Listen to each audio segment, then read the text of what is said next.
کہ ہم کس طرح دعا کریں کہ ہماری دعا قبول ہو اور ہم ان مسائل سے جو زندگی میں نبرد آزما ہیں، نبٹ رہے ہیں، ان کو ختم کرنے میں ہماری مدد کرے.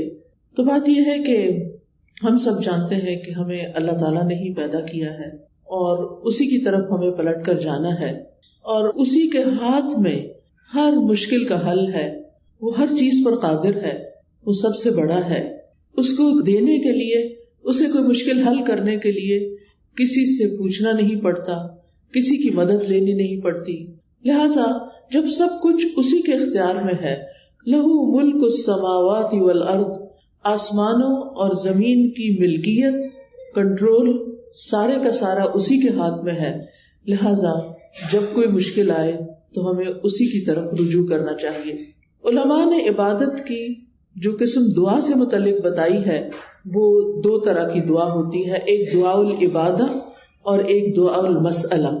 یعنی ہماری جتنی بھی عبادتیں ہیں، نماز، روزہ، حج، زکوٰۃ، جتنے بھی اعمال ہیں، ان سب کو بھی دعا کہا جاتا ہے، کیونکہ یہ بھی دراصل ہم اللہ سبحانہ وتعالیٰ کے حضور جب حاضر ہوتے ہیں، مثلا نماز میں، تو آپ دیکھیے کہ ہم سینے پہ ہاتھ باندھ کے بھی دعا کرتے ہیں. ہم سمع اللہ لمن حمدہ کے بعد ربنا ولک الحمد حمدا کثیرا طیبا مبارکا فیہ اللہم لا مانع لما اعطیت ولا معطی لما منعت. حمد کے بعد آخر میں پھر دعا کرتے ہیں. رکوع میں بھی دعائیں ہوتی ہیں، سجدے میں بھی دعائیں.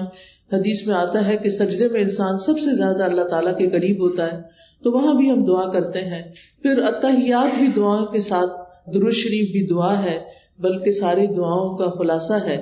اور اسی طرح قبولیت کا بہترین وقت درود شریف کے بعد نماز کے اندر دعا کرنا ہے، جہاں ہم رب اجعلنی اور دیگر دعائیں پڑھتے ہیں.